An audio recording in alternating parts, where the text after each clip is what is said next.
জামাতের সঙ্গে তো বিএনপির কোনো বিরোধ নাই, কোনো সমস্যা নাই। সমস্যাটা হচ্ছে জুলাই সনদ নিয়ে সরকার সমস্যা করেছে, ঐকমত্য কমিশন সমস্যা করেছে, বিএনপির ভাষায় প্রতারণা করেছে। যেরকম হওয়ার কথা ছিল সেরকম হয়নি, নোট অফ ডিসেন্ট ছিল সেগুলো নেই। যেটা সাইফুল ভাই বললেন যে এই যে নতুন একটা কনসেপ্ট আনলো, যেটা পরিষদ, বাস্তবায়ন পরিষদ গঠন করলো, যে 300 আসনের এমপিরা মিলে একটা পরিষদ হবে, এই পরিষদ 270 দিনের মধ্যে এই জুলাই সনদ বাস্তবায়ন করবে, বাস্তবায়ন না করলে অটোমেটিক্যালি বাস্তবায়িত হইয়াছে বলিয়া ধরিয়া নিতে হইবে। আপনাকে আমি টাইম ফ্রেম দিয়ে দিলাম যে 1 ঘন্টার মধ্যে চ্যানেল 24 আমার নামে আপনি লিখে দিবেন, যদি লিখে নাও দেন তাহলে 1 ঘন্টা পরে এটা আমার হইয়া গিয়েছে বলিয়া ধরিয়া নিতে হইবে। এটা কেমন শর্ত হলো? তাহলে আপনাকে আমি এই যে লিখে দেওয়ার শর্তটা 1 ঘন্টা টাইম কেন দিচ্ছি? যেই এমপিরা বিভিন্ন দল থেকে নির্বাচিত হবে, জাতীয় সংসদে যাবে, তাদেরকে শুধু পরিচয়টা আলাদা করে আনলেন আপনি, ওই জাতীয় সংসদের এমপি হিসেবে এনে ওই একই ব্যক্তিদের এখানে কি লাভ, কি বেনিফিট, কেন তাহলে 2টা বডি হলো? তা একজন মানুষ যিনি একটা দল থেকে নির্বাচিত হবেন, তিনাকে অন্য একটা কমিটিতে আনলেই তার কি মাইন্ডসেট চেঞ্জ হয়ে যাবে, তার ইচ্ছা চেঞ্জ হয়ে যাবে, দলের প্রতি তার আনুগত্য চেঞ্জ হয়ে যাবে? তাহলে আর একটা পরিষদ কেন গঠন করতে হলো? যদি সেটা করতেই হয় যে হ্যাঁ একটা আলাদা বডির মাধ্যমে হলে সুন্দর দেখায়, তাহলে সেটাই রাজনৈতিক দলগুলোর সঙ্গে আলোচনা হওয়া দরকার ছিল। ফলে যেটা থাকবার কথা ছিল সেটা নেই, যেটা থাকবার কথা নয়, আলোচনাই হয়নি, সেটা ঢুকে গেল। আবার উচ্চকক্ষে পিয়ার নিয়ে যেহেতু সমস্যা আছে, সেটা যদি আপনি গণভোট দেন, গণভোটেই সমাধান হোক। সেটা আগে কেন তারা লিখে দেবে যে উচ্চকক্ষে পিয়ার হবে, তাদের নির্ধারিত করে দিল। সর্বশেষ যেটা করলো, এই যে সাইফুল ভাই যেটা বললেন যে দায় এড়ানো, তারা রাজনৈতিক দলের কোর্টে নাকি বল ঠেলে দিল। আপনি বললেন যে বল এখন রাজনৈতিক দলগুলোর কোর্টে। আসলে এটা দায় এড়ানো না, শুধু নতুন করে একটা গ্যাঞ্জাম লাগিয়ে দেওয়া।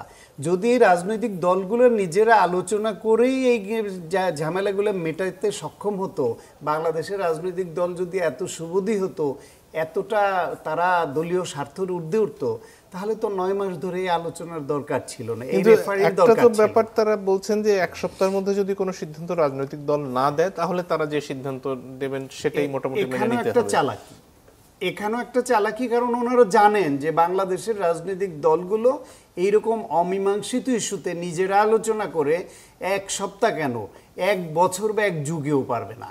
এইটা বাংলাদেশে হয় না, কখনো হয়নি। সুতরাং ওনারা একটা চালাকির আশ্রয় নিলেন। ওরা জানেন যে রাজনৈতিক দলগুলো এটা পারবে না, শুধু দায়টা ওদের উপর চাপিয়ে দেয় আগে যে তোমরা 1 সপ্তাহের মধ্যে সমাধানে আসো, সমঝোতে আসো, না হলে আমরা সিদ্ধান্ত দিয়ে দিব। ওনারা সিদ্ধান্ত দিয়ে দিবেন কেন? ওনারা সিদ্ধান্ত দিয়ে দিলে 9 মাস ধরে আলোচনা করলেন কেন? 9 মাস আগে কি বলেছেন যে আপনারা যেগুলো একমত হবেন না সেগুলো আপনারা একমত হতে না পারলে আমরা সিদ্ধান্ত দিব, আপনাদের মানতে হবে, সেই শর্ত, সেই কথা কখনো বলেছেন? তাহলে তাই যদি হয়, তাহলে 9 মাস ধরে আলোচনার সময় ক্ষেপণ করতো কেন এই রাজনৈতিক দলগুলো?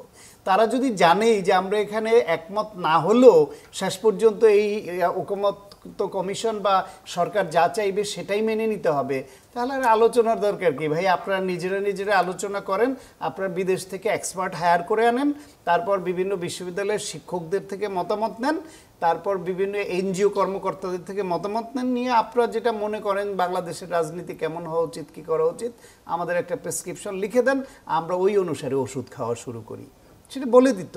তাহলে যে কাজটা করলো এই কমিশন, সেটা বিভেদকে উস্কে দিল।